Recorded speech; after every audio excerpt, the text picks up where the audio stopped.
The Legendary Warrior.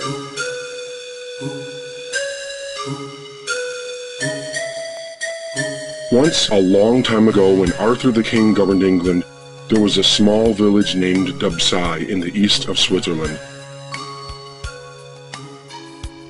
In that place, the people lived peacefully in harmony with nature.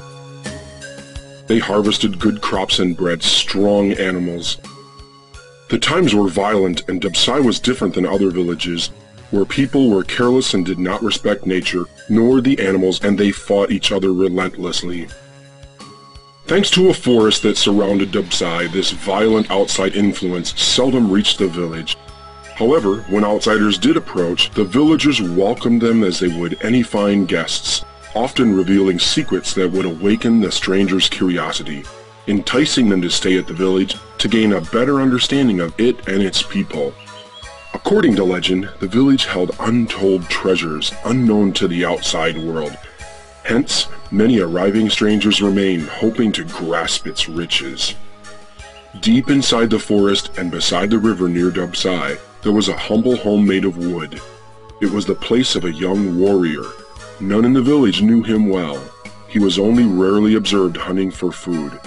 However, thanks to him there was a bridge connecting Dubsai with the forest, which he chose never to cross. One day, a barbarian horde drew near the village with the intention of ravaging and stealing its secret treasures. When the barbarians endeavored to cross the bridge, the young warrior approached and warned them to retreat from the forest. The barbarians jeered him and proceeded to attack, but to no avail. Without warning, a great bolt of lightning seared the skies, terrifying the villagers and startling birds flapping on the river, forcing the barbarians to retreat as if they'd seen a demon.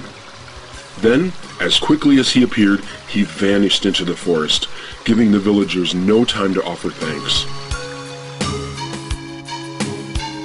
The wise man, saith, knowing of his hut, ventured out to see him. He found the young warrior cutting logs.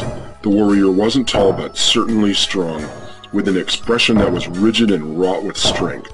When the wise man approached, the young man demanded of him, "What are you doing here? There is nothing to see." The old man, pleased at his strength, replied, "Of course. I only came to thank you for saving the village and to ask of you a favor." The warrior looked with a curious expression at Saith from head to feet and said, "What kind of favor, old man?" The wise man, sitting down at the bottom of an ancient tree, took out a small cube made of wood and said, "There is a great treasure in the Cave of Dane. It is guarded by a fierce red dragon. It is said that the one who defeats the dragon and recovers the treasure would have whatever is desired." Hearing this, the young man came near and said, "Is it true? Whatever one wants?" The wise man answered, "It is as true as the sun rises every morning." The young man thought for a short time. Minutes later, he shook the hand of the old man and asked him anxiously, "When and what direction do I go?" The old man, pleased with his response, spoke. "Go at once. Journey to the north and take this cube. It holds the secret of Dubsai's harmony. However, heed this advice. Only he who unveils his inner self and recognizes his limitations will understand the great dragon." The young man, not fully comprehending the wise man's words, gathered up the cube and his weapons to embark on his journey.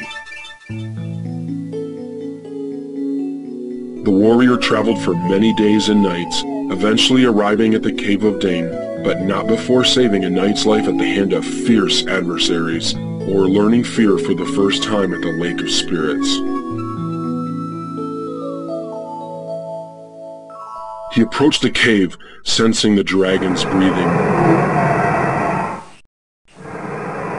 Taking only his bow and arrows, he left the cube at the entrance. Upon entering, he lighted one of his arrows, using it as a torch. As he stepped deeper into the cave, the fire faded and soon he could see no further than his nose.